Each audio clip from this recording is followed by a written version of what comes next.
on the Last one. Bills. I don't want to move off the Last Bills one. quite yet. Honestly, if they really want it, they should just cut Keon Coleman.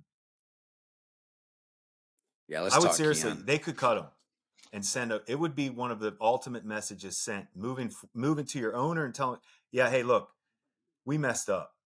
They just had their best. That game was so sick on offense. Watch it. They don't need Keon Coleman. That was against a real defense too. Tampa's a big time Yeah. defense.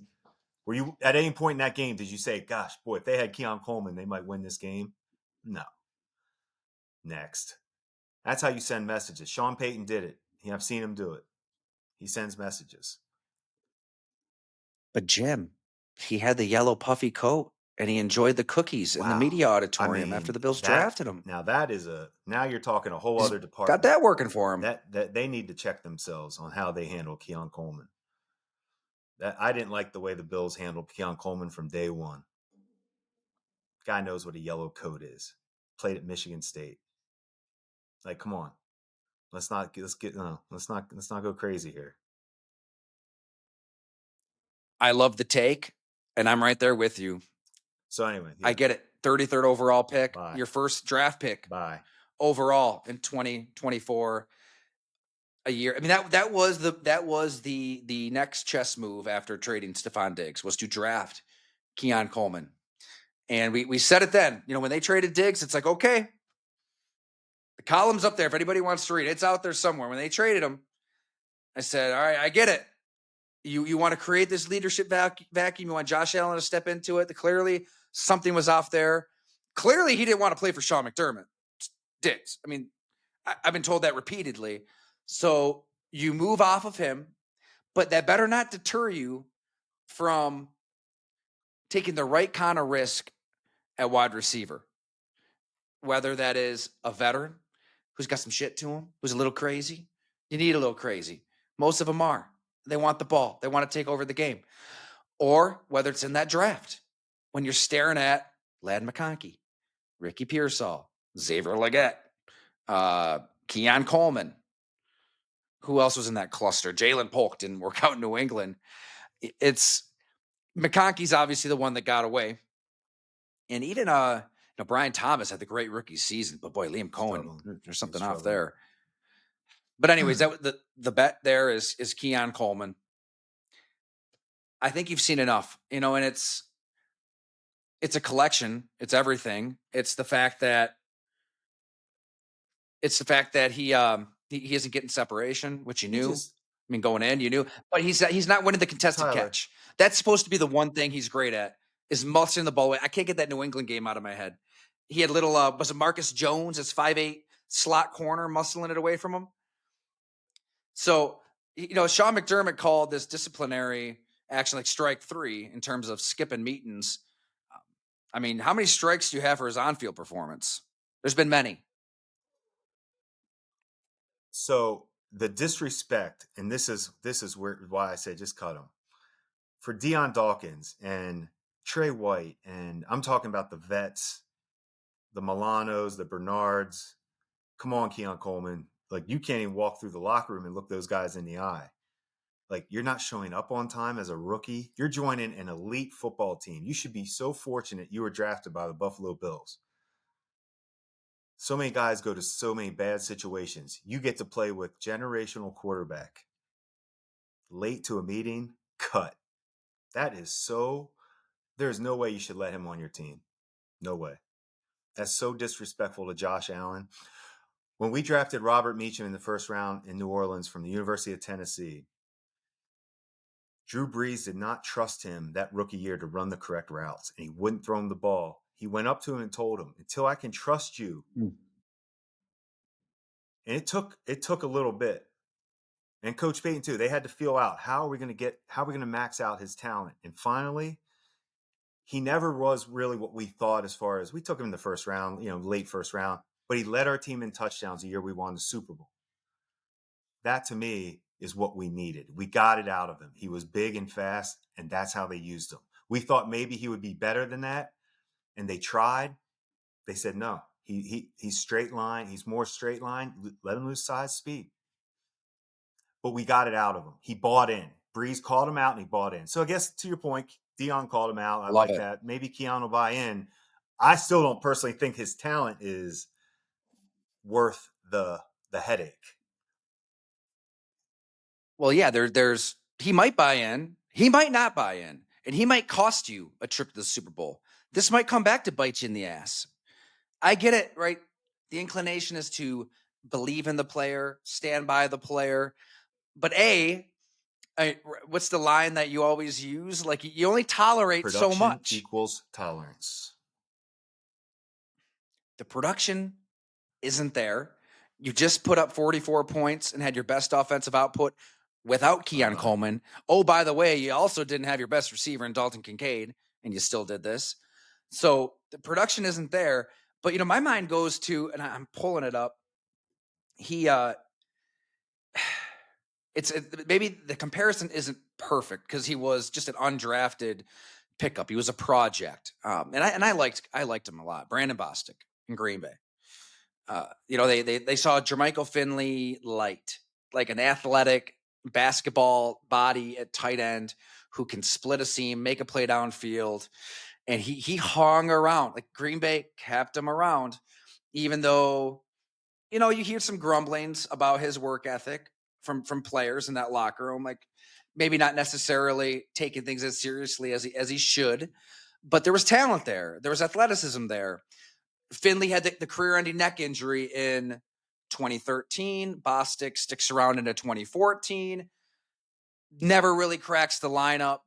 No, it's not really working out, but he's still on the roster. And where is he? He's on special teams. Special teams is its own ecosystem. It's not playing tight end. It's not catching a pass. But where's Brandon Bostic with everything on the line on the onside kick recovery? And in that huddle, before they go out there, I had a Packers player just tell me this last year, and I'm trying to like stick up for Bostic. We were texting. I'm like, man, like I thought he was a stand-up guy after that play. He's in his locker room, in that visitor's locker room, thumbing through his phone, looking at God knows what, how many death threats. Stood up, answered questions. He would have answered questions all night, like Scott Norwood after wide right. Next day in the locker room cleanup day, stands up, takes the blame, all which from the media point of view, you really respect.